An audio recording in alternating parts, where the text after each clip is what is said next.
passionate about lighting from the moment I met it. I think that's what most people in our industry are like, where no matter what your background, once you find lighting, you just, you're in, you're hooked. It's not that I can make a big impact to many people, but making a big impact, a significant impact on even a family's day-to-day life and how they use their space and how they feel restored and comfort and function at home really means something to me. Lighting for health and lighting for aged care, and actually not having to meet standards per se, but actually improving lighting for health and well-being with all the knowledge that we have.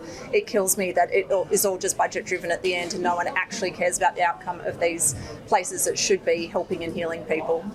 You know, Apple could take over all the information from anyone in a heartbeat and buy out any lighting companies.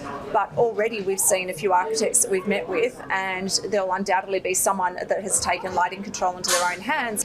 Already that's other companies that are not in lighting, taking lighting away from us.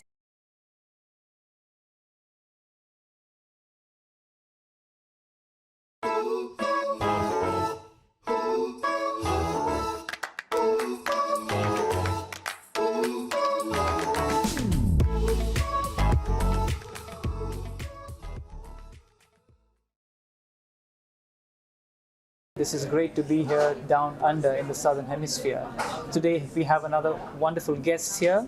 Can you please introduce yourself?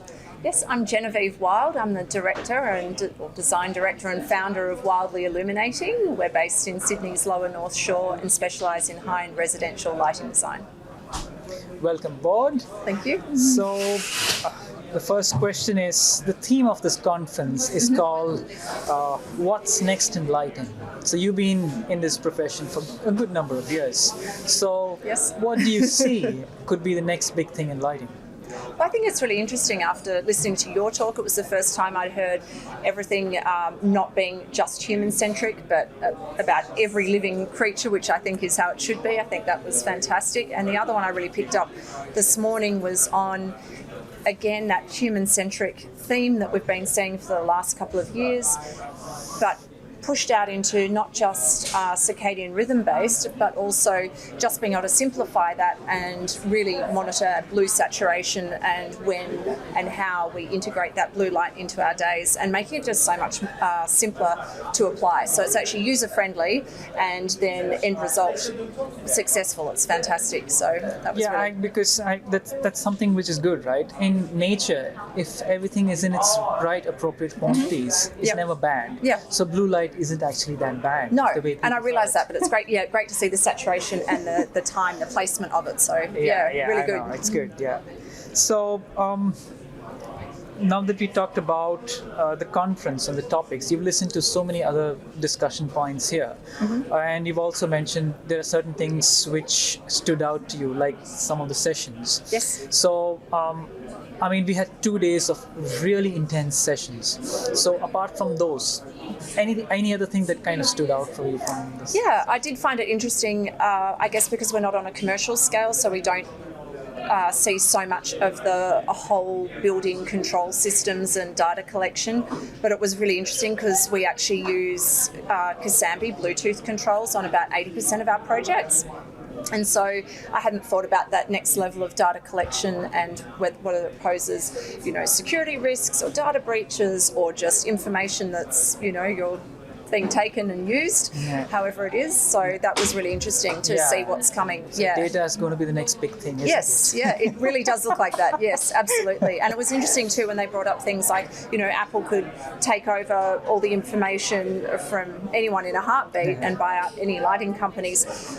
But already we've seen a few architects that we've met with, and there'll undoubtedly be someone that has taken lighting control into their own hands and has bought all of the integrated light bulbs and things like that. So not saying they're doing a fabulous job with it, but already that's other companies that are not in lighting, taking lighting away from us. I can see how that would happen quite easily. Yeah, true. So talking about data and all this virtual world, we are the virtual lighting design community. Have you heard of the virtual lighting design community? No, I have not. Okay, so this is something which originated during the pandemic. Obviously, we're all locked down, and so me along with a couple of other lighting designers founded this community, thought it'll be good to have an interactive base where we could all all communicate. So physical conferences are great. It really enables us to meet new people, interact, have a physical interaction. But what do you think about this virtual community of being able to connect virtually? I think that's fantastic. It just opens us up to a broader market and more cross-section of ideas and people, and I think that's great. It's something which complements Absolutely. these conferences, and I think this is something which will go forward. Yeah, thanks. Good idea. Great, good to hear. And last two questions here. First is, what is it that enables you to get out of bed every day and do what you do? You're probably passionate about something. Yes, passionate about lighting from the moment I met it. I think that's what most people in our industry are like, where no matter what your background, once you find lighting, you just, you're in, you're hooked. So from my perspective, being residential, it's not that I can make a big impact to many people, but making a big impact, a significant impact on even a family's day-to-day life and how they use their space and how they feel restored and comfort and function at home really means something to me. I would be very interested also in bringing that to a broader community. I find lighting for health and well-being and for aged care really interesting, but every time I've tried to break into that, it's really hard, and I think that might be coming up as another point there. Yeah, but isn't this all about, because happy families make happy communities, don't Absolutely. they? So you are making a lot of difference by designing better homes for better families. Yeah, as someone once said when they were, I remember an interior designer once commenting that someone said to her that, she was just fluffing cushions and picking pretty colours, and then her husband actually pointed out to her that she's looking after a doctor, and if the doctor gets a good night's sleep and then he's back in surgery tomorrow and he feels lovely and restored at his home, well, that's priceless. Yeah, so, absolutely, absolutely.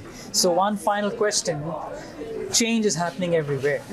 So if you could change something about the lighting industry, the lighting community, what would that be?